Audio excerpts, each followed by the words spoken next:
Herzlich willkommen zu einer neuen Woche mit uns. Wir sind Yvonne und René und seit Anfang 21 unterwegs, diese wunderbare Welt zu erkunden. Für Afrika braucht man den meisten Mut in unseren Augen und daher haben wir damit angefangen und erkunden den Kontinent auf den kleinsten Pfaden. Gerade sind wir im wunderbaren Simbabwe unterwegs. Kommt mit und begleitet uns. Viel Spaß dabei. Schönen guten Morgen von der Heaven Mountain Lodge in Chimanimani. Heaven Mountain Lodge, das klingt hier üblicherweise wie mehr als es ist. Also wenn man mal so die Augen zumacht und sich die Heaven Mountain Lodge vorstellt mit Blick auf die Chimanimani Mountains, da kriegt man Glanz in den Augen. Hier heißt halt alles immer Lodge. Es ist eine Unterkunft und hier können wir auch campen. So muss man das eigentlich ausdrücken. Aber trotzdem ist es wunderschön. Wir waren gestern Abend auch noch hier bei den Betreibern eingeladen zum ersten Geburtstag der kleinsten Tochter. Wir sind jetzt hier eingeladen auf unserem Campingplatz zum einjährigen Geburtstag. The first birthday of this beautiful lady. Das habe ich ihr noch zum Glück geschenkt. Aber sie mag es nicht so wirklich. I think she don't like a lot. A bit scared. Oh wow, what's das? Guck mal hier. Mit Torte. Oh. Big job. Big knife.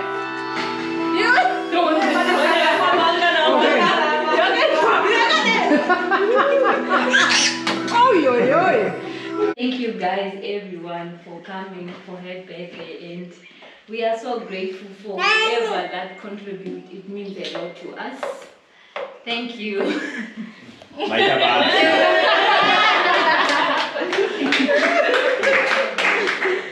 Und heute machen wir uns aber mal weiter, weil hier war ich gestern schon mal oben auf dem Berg da hinaufgestiefelt und heute wollen wir ein Stück weiterfahren zu Tessas Pool. Das ist ein Wasserfall hier in der Nähe im Chimanimani Nationalpark. Hier ist alles Chimanimani. Chimanimani Stadt, Chimanimani Mountain, Chimanimani Nationalpark. Mittlerweile kann ich das Wort. Nichtsdestotrotz verlassen wir heute diesen Platz und werden eben an Tessas Pool fahren, diesen Wasserfall. Werden da 1 bis 2 Tage sein. Mal gucken, wir müssen noch ein bisschen einkaufen, was das Dorf hier so hergibt. Jetzt haben wir uns gerade von der reizenden Gastgeberfamilie, die hier den Platz managen, verabschiedet. Fahren ein letztes Mal hier durch diesen kleinen paradiesischen Garten. Und ich muss hier mal so ein bisschen Renés Aussage auch relativieren. Es ging nur um dieses Thema Lodge, dass das ja immer so pompös klingt. In unseren europäischen Augen denken wir ja jedes Mal eine Lodge. Da denkt man an Karen Blixen aus Jenseits von Afrika. Hier ist eine Lodge einfach eine Unterkunft. Die Gärten sind jetzt hier in den tropischen Regionen wunderschön.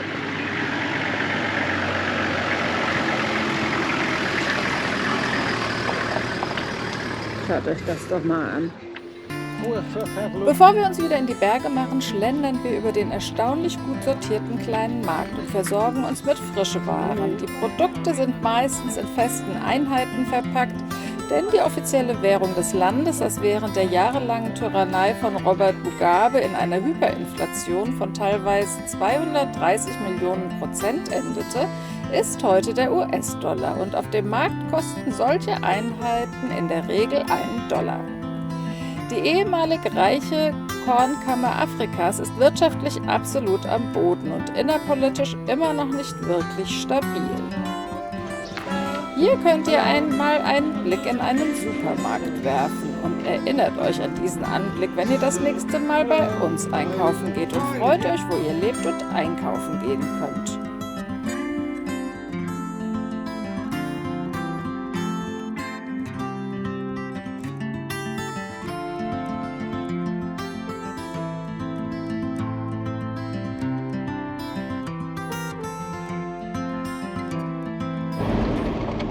Wir fahren jetzt mittlerweile seit 18 Kilometern bergab. Ich nehme euch mal mit raus. Irgendwo da hinten dicken Bergen. Das ist unser Ziel. Die Fahrt immer tiefer hinein in den Chimanimani National Park führt immer wieder durch glasklare Flussläufe mit Blick auf den Mount Binga, der immerhin mit seinen 2439 Metern alles überragt.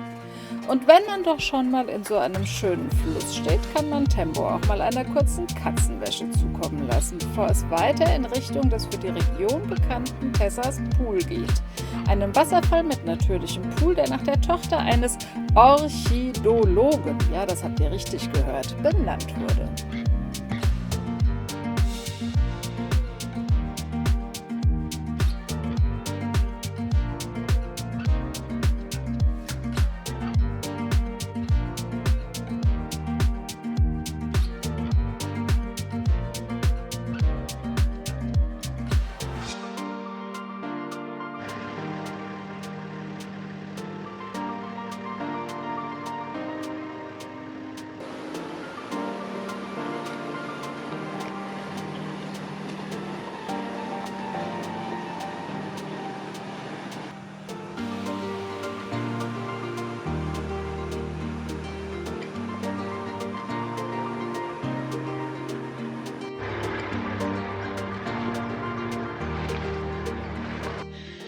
Ich finde ja, wir müssen lernen, langsamer zu fahren. Wir sind jetzt 17 Kilometer in 1,75 Stunden gefahren. Das geht ja nicht so zu rasen. Nach unserer ultralangen 1,75 Stunden Fahrt haben wir jetzt hier ein echt nices Plätzchen gefunden. Outdoor Outbound. Outward Bound. Wir stehen jetzt hier inmitten dieser wunderbaren Berge. Es war eine herrliche Fahrt hierher. Es war eine echt schöne Fahrt hierher und hier kann man zu Tessas Pool laufen. Es gibt eine Canyoning-Strecke, wo man wohl 3 Pools erläuft und erschwimmt. Jetzt musst du noch ein Wanderslied anstimmen. Ha? Das Wandern ist des Rennes Lust und manchmal Yvonnes Frust. Das stimmt. Das Wandern. Ich bin ja immer wieder erstaunt über seine spontanen Reimesmöglichkeiten und Fähigkeiten. Da ist er ja echt gut. Aber es gibt noch eine zentrale Frage. Also A, müssen wir da lang und B, sollen wir die Stöcke noch holen? Ja, ich gehe die noch schon holen. Einen Satz hole ich noch. Geht er die mal schnell holen? Ich gehe dann mal ein bisschen weiter. Da habe ich ja immer Angst, wenn er die Stöcke mitnehmen will, was er mit mir vorhat. Kannst du deine Strategie der Kamera noch mal sagen? Die Strategie der Wegfindung, habe ich beschlossen, wird so sein: Folge dem Ohr. Weil man kann nämlich das Wasser hören und da wir ans Wasser wollen, müssen wir nur dem Geräusch folgen. Wo wollen wir denn hin? Das Wasser? Wir Wo haben, Wasser, da Wasserfall irgendwann. naja, oder da oben Wasserfall halt eben. Deswegen bin ich irritiert, dass wir hier jetzt runtergehen. Wir haben beide Sachen dabei. Sie hat nur Angst, dass danach wieder hochgeht. Das sowieso. Ich weiß immer nicht, was schlimmer ist. Das Bergablaufen oder das Bergauflaufen. Runter, immer runter. Für die Knochen ganz klar immer runter. Für die Puste. Für die Puste immer hoch. Ich bin ja wieder der dann behauptet, die Puste kann man trainieren. Deswegen ist Hochgehen viel angenehmer als runter. Mein kleiner Fitnessguru. Schon auf dem Weg und der Suche nach Tessas Pool laufen wir durch eine verwunschene und traumhafte Märchenlandschaft, in der wir auf jeden Fall nicht verdursten würden. Es fehlen nur die Trolle und Triefgurker der südlichen Hemisphäre. Oder vielleicht doch Tarzan, der sich an Lianen entlanghangeln würde. Das kann ja jeder für sich entscheiden. Wir folgen auf jeden Fall dem immer lauter werdenden Rauschen der Fälle.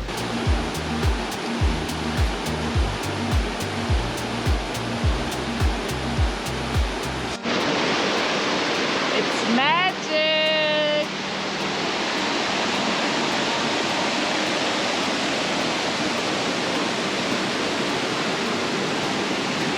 Er will rübergehen, sich nackig machen! Ja, danke.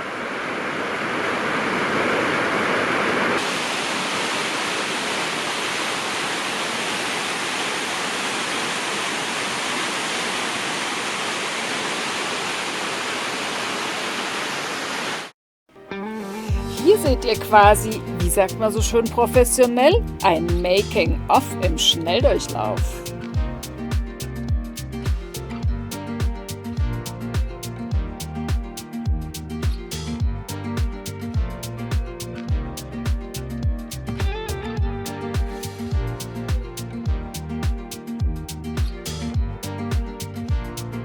Wollen wir mal gucken, wie kalt das ist.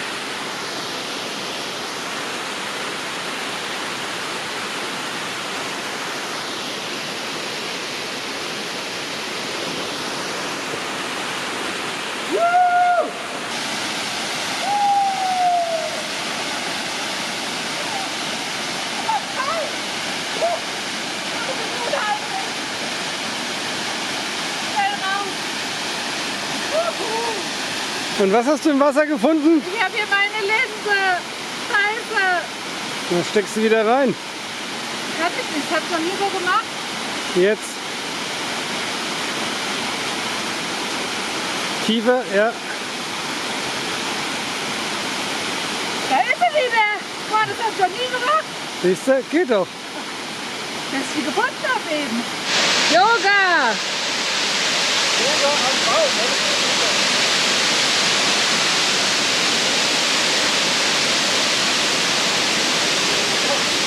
Warum ist nicht losgelassen? Da falle ich rein.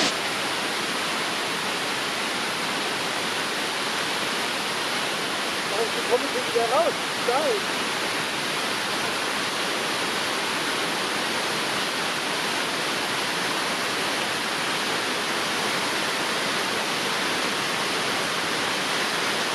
Jetzt müssen wir uns mal mit der Frage beschäftigen, warum heißt das Ding hier Tessas Pool? Ich vermute mal, die ganze Namensgebung, die bei all diesen Geschichten. Es gab im Jahre 1793 einen Farmer und der hat seine vermisste Ziege namens Tessa gesucht. Und auf der Suche nach dieser Ziege ist er hier hinten in diese verschlungene Gorge gekommen und hat dabei diesen Wasserfall mit dem Pool entdeckt. Und deswegen heißt das Ding hier Tessas Pool, wie die Ziege. Wir werden es aufklären. Ich glaube, es ist ganz anders. Aber macht nichts. Lassen wir ihn bei seinen Fantasien. Den Ergüssen aus dem Hirn meines Mannes ist da auch einfach nichts hinzuzufügen. Nur als kleine Nebengeschichte. Viele von uns bisher besuchten Höhlen wurden tatsächlich auf diesem Weg gefunden. Ein Farmer sucht seine verloren gegangene Kuh oder ein Schaf und entdeckt ein unterirdisches Labyrinth. Aber ich glaube, behaupten zu können, dass ein Archäologe kein Farmer ist. Und meine Dschungelkönigin hinter mir, die liebt es ja, wenn ich unkoordiniert, planlos irgendwo mit ihr langwander und dann durch den Busch lauf und dabei noch keine Ahnung habe, wo es überhaupt hier lang geht, ob es der richtige Weg ist. Weil eigentlich ist das alles überhaupt nicht da, wo wir lang wollten. Und ja, müssen wir halt mal gucken, wie das hier ausgeht. Da kriege ich immer einen spitzen Mund. Was bekommst du denn da? Einen spitzen Mund. Das sieht ungefähr immer so aus. So einen leicht verbissenen Blick kriegt sie da manchmal. Aber ich finde, den hat sie noch gar nicht. Die sieht noch recht entspannt aus. Deswegen können wir noch ein bisschen flott hier durch den Busch hüpfen. Oh ja, jetzt machen wir auch einen Richtungswechsel. Das sieht gut aus. Hopp, hopp, hopp. Es bleibt stehen. Ich hab da keinen Bock drauf. Du musst schon noch einmal bücken. Es geht doch nicht um das hier. Oh, oh, oh, oh, oh. Vielleicht laufe ich jetzt wieder schneller. Hier, Aus René. Sicherheitsgründen. Ja, ich gucke mal auf die Karte.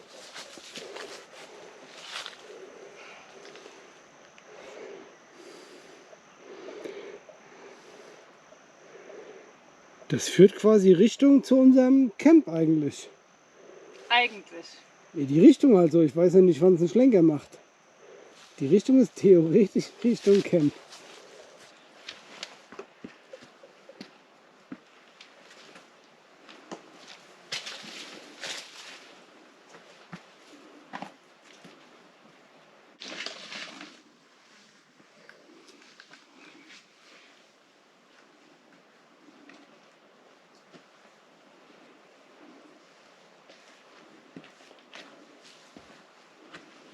Und Ergebnis? Geschafft. Tipptopp, tolle Aussicht und da geht's weiter. Hast du nicht was vergessen? Meine Mütze. Damit mir das Hirn nicht wegfliegt, wird sie denken.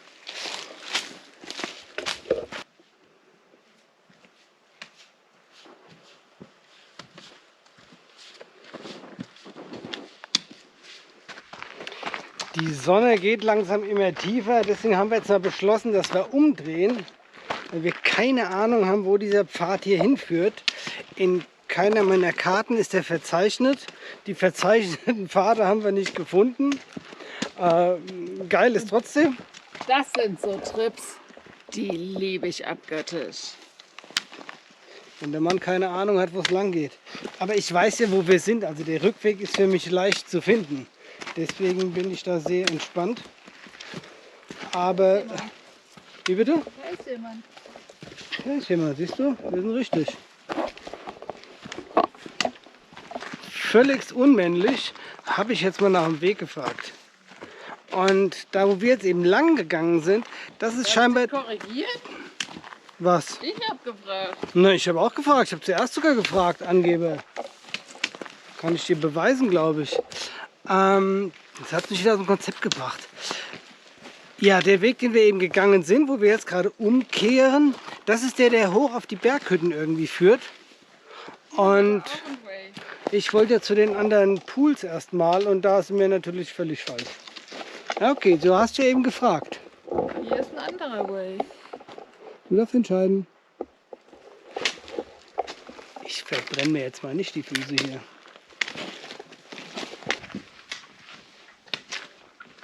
Das ist aber einfach total schön, hier lang zu laufen. Ich finde das so abenteuerlich und spannend, diese Pfade. Und weil auch irgendwie laufend die Pflanzenwelt sich hier ändert. Jetzt wird es plötzlich wieder grüner und feuchter. Eben war es mal so ein bisschen trockener. Und dementsprechend ist halt auch die ganze Botanik drumherum immer sofort wieder anders. Und das, was die Dame hier erfragt hat und den Weg, den sie eingeschlagen hat, der scheint da noch voll richtig zu sein. Die läuft nämlich zielstrebig Richtung Auto für das hier. Sie hat es geschafft. Wir sind wieder zurück. Da hinten steht Tempo. Und das auf dem kürzesten Weg. Ja genau, sie hat den Rückweg natürlich auf den kürzesten Weg gemacht. Der andere wäre bestimmt 2 Kilometer länger gewesen. Manchmal macht sie mir auch Sorgen. Ich weiß gar nicht, was sie jetzt fuchtelt. Sie hier wild mit ihrem Stecken rum. Ich habe hier eine Vermutung, was sie tut. Vielleicht kann sie euch das ja mal erklären.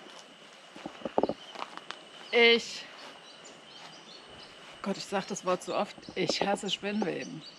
Da war ein Spinnweben, das habe ich eben in der Sonne gesehen mit einer kleinen Spinne und die habe ich jetzt einfach nur mal ihres Hauses beraubt. Das ist doof, ich weiß, aber ich habe sie ja nicht kaputt gemacht selbst, sondern nur mal ihr Haus. Und jetzt kann ich hier entspannt sitzen.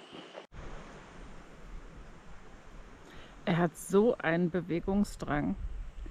Er ist jetzt extra nochmal losgezogen und hat die Bio-Dusche geholt. Weil wir jetzt nochmal zu Tessas Pool gehen und außerdem will er extra schwitzen, damit sich das Duschen rendiert. Ja. Ist echt, wenn man um die Kurve kommt, wie ein kleines Paradies. Garten Eden. Es tut schon weh, immer so Plätze zu verlassen, weil die sind so wunderschön. Das kann man gar nicht in Worte beschreiben.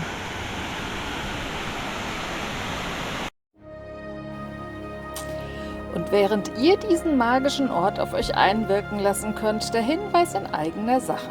Wenn euch die Filme gefallen mit den Orten, die wir so besuchen, dann empfehlt uns doch gerne weiter oder leitet einen Link zu den Filmen weiter. Haut auf den Abo-Button und für uns wichtig und toll, hinterlasst uns einen Kommentar. Dies alles hilft uns Woche für Woche mit unserem Kanal zu wachsen und motiviert uns auch weiterhin, die unzähligen Stunden in diese Filme zu stecken, die natürlich Spaß machen, aber auch Arbeit sind. Wir freuen uns immer über die Kommunikation mit euch und jetzt genießt einfach weiter und habt viel Spaß.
Doch wie alles andere geht auch diese Zeit vorüber und unsere Fahrt noch tiefer in die Bergwelt geht weiter.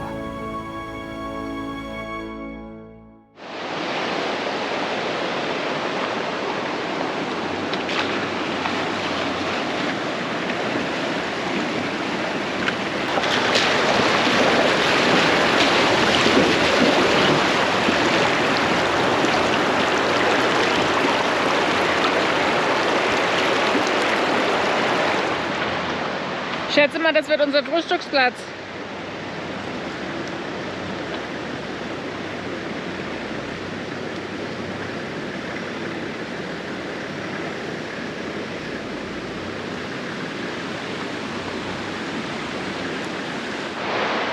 Während Yvonne das Frühstück bereitet, habe ich mir überlegt, mache ich mal eine kleine Expedition und gucken wir mal hier dieses verlassene Gebäude an.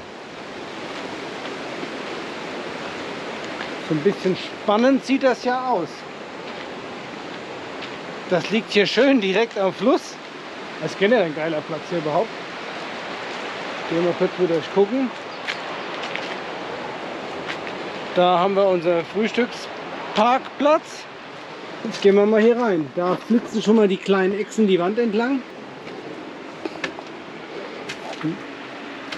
Und man sollte auf die Schlangen aufpassen.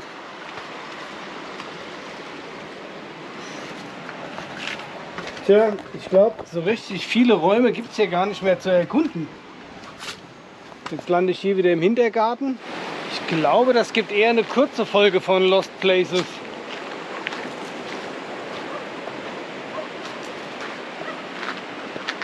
Hier scheint es mal gebrannt zu haben. Hier sind wir richtig, weil hier war mit Sicherheit die Bar. So, mal gucken, was es hier noch gibt. Aha! Wir können davon ausgehen, hier war auf jeden Fall die Küche. Ich glaube, ich muss mal Yvonne schnell holen. Jetzt muss ich aber mal meine Expedition beenden, weil bestimmt Yvonne schon in der kleinen Tempo-Küche das Frühstück vorbereitet hat. Ich habe noch gerade keine Ahnung mehr, wie ich hier reingekommen bin.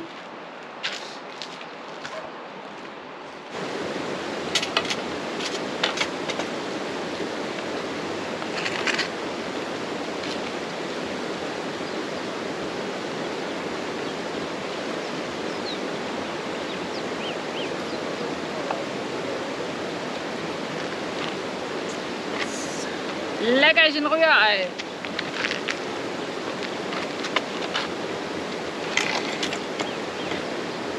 Spiegelei. Oh, ist doch egal. Ei. Kommt noch pünktlich die Sonne raus.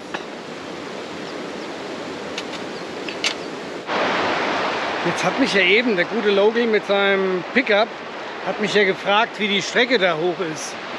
Und da muss man immer ein bisschen überlegen. Für uns ist es ja irgendwie leichtfertig. Wir haben ein technisch gutes Auto, wo alles funktioniert, relativ hoch. Man kann über dicke Steine fahren und sowas.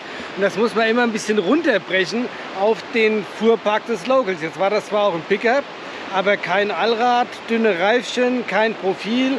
Der Scheinwerfer vorne hing schon nur noch am Kabel dran. Da habe ich ihm gesagt, den soll er erstmal abmachen, vielleicht ins Auto tun, damit er vorne nicht ganz zerbricht. Und ja, da habe ich ihm halt gesagt, dass es nach den River Crossings ein bisschen steiler bergauf geht. Und da fragte er halt, ob er da den ersten Gang braucht. Und dann sage ich, ja, das wäre bestimmt sinnvoll. Und dann konnte man aber eben sehen, als er losfahren wollte, war erstmal die Übung, überhaupt den ersten Gang reinzukriegen. Es knackte und knirschte und schnarrte eigentlich nur, aber irgendwann hat er ihn dann drin gehabt. Und dann hat er sich jetzt mal auf den Weg gemacht und wollte es mal probieren. Durch den Fluss hat er es ja immerhin schon mal geschafft und er kam auch während unserer Pause nicht gleich wieder. Besonders beeindruckend für uns sind immer die Locals, besonders die Frauen, die wahnsinnige Lasten hier die dicken und langen Holzstämme auf ihren Köpfen transportieren. Unsere Fahrt geht weiter durch weite Wälder mit viel Forstwirtschaft und immer enger werdenden Pisten dann.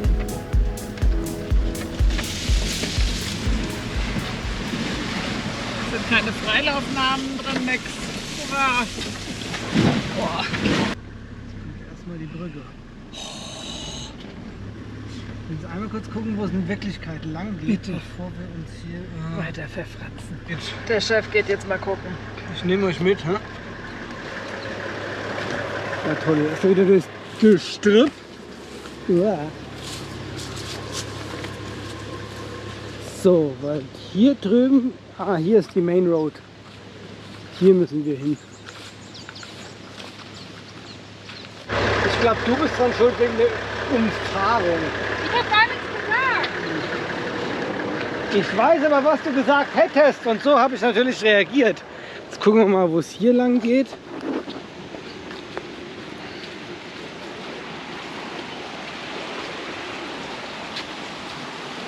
Also hier geht es auch lang, aber hier ist ganz feucht.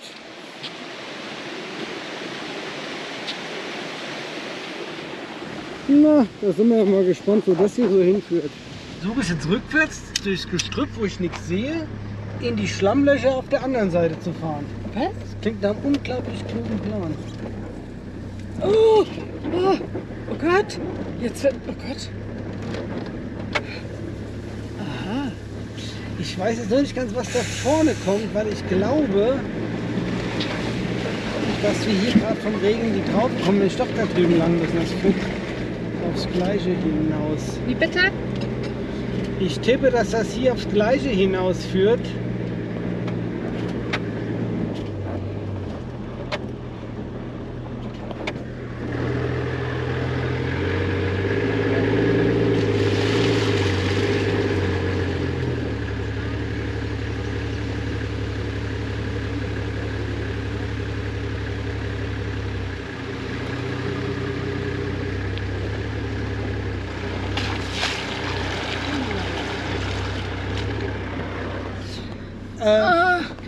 Wir fahren jetzt wieder zurück, rückwärts durch die Matsche und werden dann doch diese Holzbrücke nehmen, denke ich, weil da ist, schätze ich mal, irgendeine Art von Umleitung, weil da vorne ist ja komplett geflutet.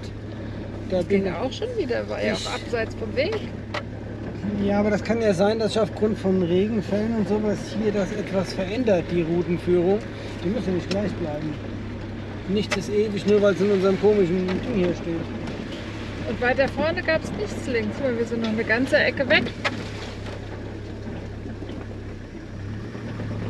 Ich bin einfach weiter rückwärts fahren, wenn du das gerne möchtest. Ich guck einfach nicht hin.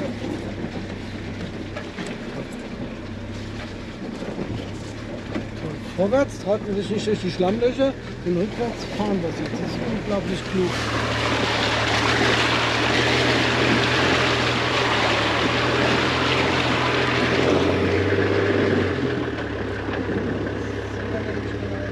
Okay, Irgendwo ein bisschen weiter. also doch hier entlang, wo wir eben zuerst entlang sind.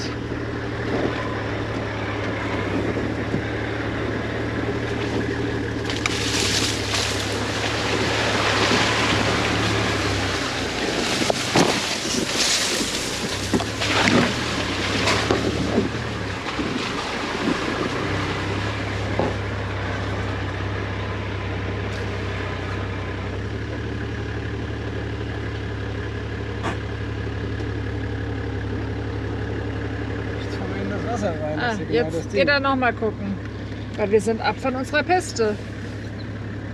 Aber genau da, wo die Umleitung, also wo es eben hier reinging, da ist Das ist die eigentlich- Originalpiste, das ist hier einfach gerade weggespült. Und deswegen gibt es jetzt in irgendeiner Form eine Umfahrung, die wir hier Oh, suchen. da ist eine Local-Frau, die kann er bestimmt fragen. Da geht er sogar hin tatsächlich. Ach, sowas ist immer aufregend. Will ich es wissen? Tipptopp, da geht's lang. Ich habe die Lady gefragt, das hier ist die Main Road. Ja. Ich muss mal gucken, dass ich halt hier auf den hier fahre. Eigentlich müsste ich hier da drüben vorbeikommen.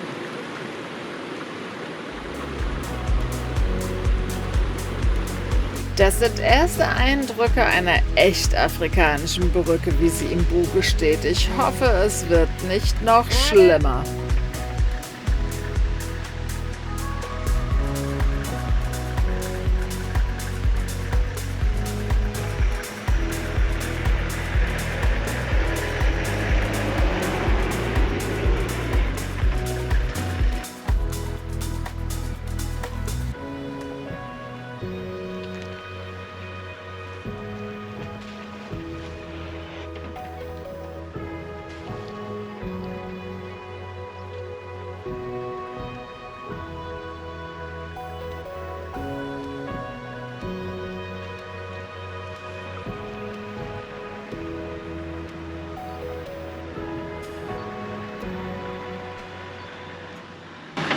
Ich bin ja manchmal überfordert zu filmen. Da muss ich Wenn auch das in, Loch tiefer ist als erwartet. genau, vor allen Dingen, wenn genau sowas passiert, wenn das Loch tiefer ist als erwartet, dann gucke ich doch auch lieber mit eigenen Augen und dann ist der Film halt mal verrutscht, ne Kötti? Aber immerhin ist hier reger Mopedverkehr, deswegen steige ich mal schnell ein. Hopp, hopp, hopp. Und schon bin ich drin. Weiter geht's. Doch wie es weitergeht, das zeigen wir euch erst wieder in einer Woche. Dann wird es besonders schlammig und wir müssen einen lokalen LKW aus einer Böschung ziehen, dem dabei aber die Vorderachse zerfetzt und René wieder seine Schrauberkünste unter Beweis stellen muss. Ob sie diesmal wirklich ausreichen werden, seid gespannt. Habt Dank für euer Interesse und bis nächsten Sonntag dann. Tschüss und bye bye.